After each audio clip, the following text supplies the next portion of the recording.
Assalamualaikum and a good day. My groups and I will be presenting a group assignment of innovative mitigation measures for water pollution for subject Environmental Engineering and Sustainability.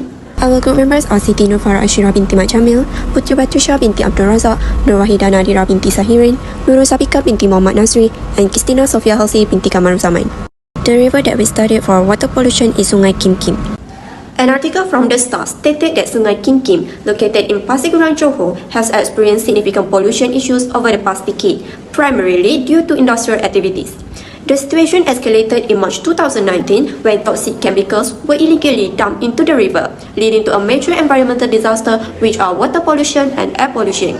This incident affected over 2,000 residents, forced the temporary closure of more than 100 schools, and caused substantial environmental damage. Another article from Free Malaysia Today stated that prior to this incident, the river has already been subjected to pollution from industrial waste. Despite clean-up efforts and increased monitoring following the 2019 disaster, challenges continue in preventing further pollution, raising ongoing concerns among local communities about health risks and environmental impacts. The first responsible authorities on this issue is Department of Environment, DOE. DOE is the primary government agency responsible for enforcing environmental laws under the Environmental Quality Act 1974 and monitoring industrial activities to ensure compliance. They play a crucial role in the investigation and cleanup efforts during the 2019 incident. The second responsible authority is Johor State Government. The Johor State Government collaborates with federal agencies to manage local environmental issues. They have implemented clean-up initiatives and coordinated monitoring programs for rivers like Sungai Kim Kim. And the last responsible authorities is environmental organizations group such as Sahabat Alam Malaysia (SAM), advocate for stricter enforcement against polluters and the establishment of long-term solutions to prevent future incidents.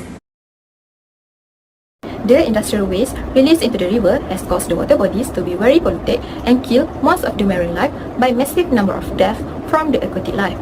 This polluted water is also affecting the soil, causing it to be very contaminated and infertile, making it dangerous for the agriculture purpose. The heavy matter such as the mercury can persist in the soil for decades, leading to the end usage of the soil itself. The Sungai Kim Kim chemical dumping incident causes severe environmental damage, particularly in water pollution. Hazardous chemicals such as benzene, acrylonitrile, and xylene contaminates a 1.5 km stretch of the river. This toxic contamination made the water uninhabitable for aquatic life, leading to a massive die-off of fish and other species. As a result, the river biodiversity was severely disrupted.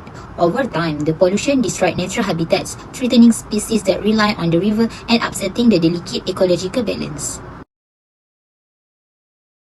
The chemical waste pollution incidents has affected the half of the local residents in Pasir Gudang. A news reported that the victim from this incident had experienced a disease known as neokemia, a condition that causes several limbs to tremble, resulting to the release on the walking stick. And exposure to the toxic waste from the river also suffered mental and physical of the victim.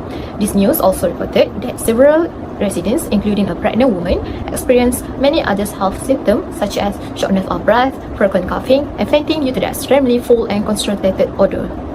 The immediate health impact of this issue was several, with over 1,000 residents hospitalized due to exposure to toxic fumes. Many of them experienced symptoms such as vomiting, fainting, and difficulty breathing. It is clear sign of poisoning from hazardous chemical. Among the affected were children from nearby school who suffered from respiratory problems like coughing and shortness of breath. This incident highlights the serious risk such chemical dumping poses to public health, especially to vulnerable groups like children. All the industrial activities are very dependent on the clean source of water. The contaminated water from the pollution leading to the destructions of the manufacturing process. In order to use the water, all the contaminated in this water need to be treated first. And of course, the cost of treating the water will be super high. As a result, the productivity of the industrial activity might be slowed down. The Sungai Kim Kim chemical dumping incident also had a significant economic impact. The clean-up operation alone cost 6.5 million ringgit Malaysia, but when we factor in emergency responses, medical assistance and environmental monitoring, the total expenditure exceeds 10 million ringgit Malaysia. This fund, which had to be quickly allocated to address the crisis, could have been used for other critical developmental projects such as improving infrastructure, upgrading school or enhancing healthcare facilities. This highlights how environmental disaster not only harm the environment but also place a heavy financial burden on the economy. So, there are some of root causes that surely impact the pollution of water, which we had selected Sungai Kim Kim as our case study. Firstly, the causes are from industrial effluent. This industrial activity discharge of inadequately treated wastewater that contain organic compounds, heavy metals, and other pollutants such as hazardous substances like benzene that has been stated in the impact to the environment. Secondly is agriculture runoff, which is the overuse of pesticide and fertilizer, which result in hazardous chemical and nutrient contamination such as phosphorus and nitrogen. Thirdly, the commonly root causes is deforestation and erosion. This causes of riparian vegetation loss, which causes the stream to become more sedimented. Next, move to the mitigation measure, practical, sustainable solution that has been discussed for improving water quality. Consider of short-term strategies. There are many mitigation measures focusing on physical, chemical, and biological. Start with physical measure, which is water quality monitoring. This strategy is to install a network of real-time water quality monitors across the river to identify contaminants such as organic compound, heavy metal, and solvent. For chemical measure, the idea is disinfection of affected areas.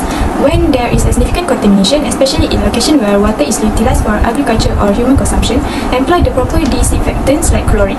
Lastly, for biological measures, studies shows phytoremediation is a rapidly growing aquatic plants like duckweed or water hyacinth can be used to absorb organic contaminants and excess nutrients, especially in slower moving river segments.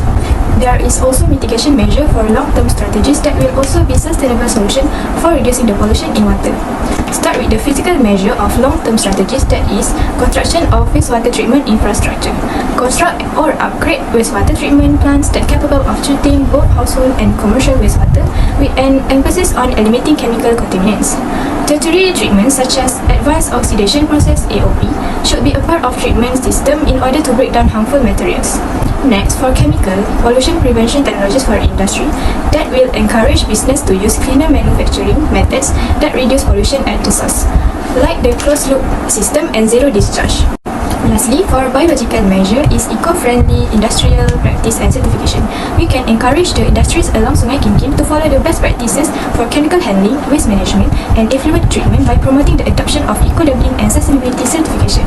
Okay, next I'm going to discuss about ways to educate public about environmental and the health impact of water pollution.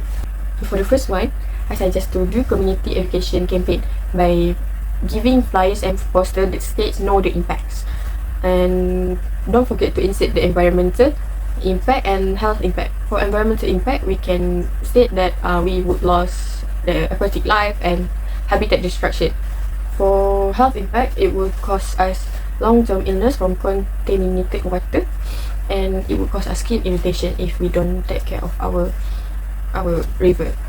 And next, I would suggest a social media campaign by using all the social media that has, such as Twitter, TikToks, and Instagram and Facebook to share the content.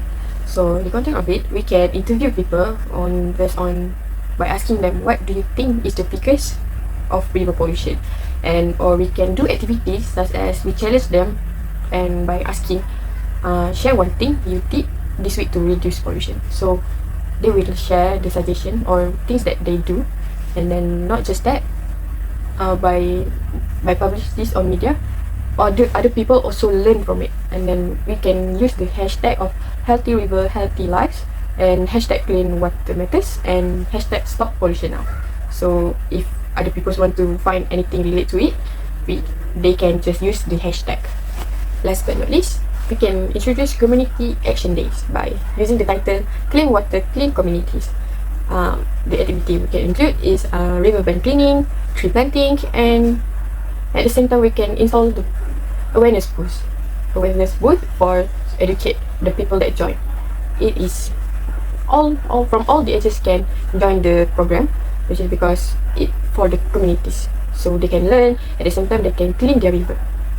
So that's it from me. The innovative product or solution for controlling water pollution or improving water quality is by making a DIY simple water filter. This water filter removes large particles, dirt, and some impurities, making water visibly cleaner and safer for basic use. To filter the polluted water, firstly, slowly pour contaminated water into the top of the filter. Second, collect the filtered water as it drips out of the bottom. Third, optional disinfection is add chemicals such as ferrum or alum to neutralize the polluted water and to make the water safer for drinking. Boil it or expose it to sunlight in a transparent container for 6 to 8 hours. How the water filters works are gravel filters out large debris, sand removes smaller particles, charcoal absorbs chemicals, odors, and impurities, and lastly, cotton acts as the final barrier for fine sediments.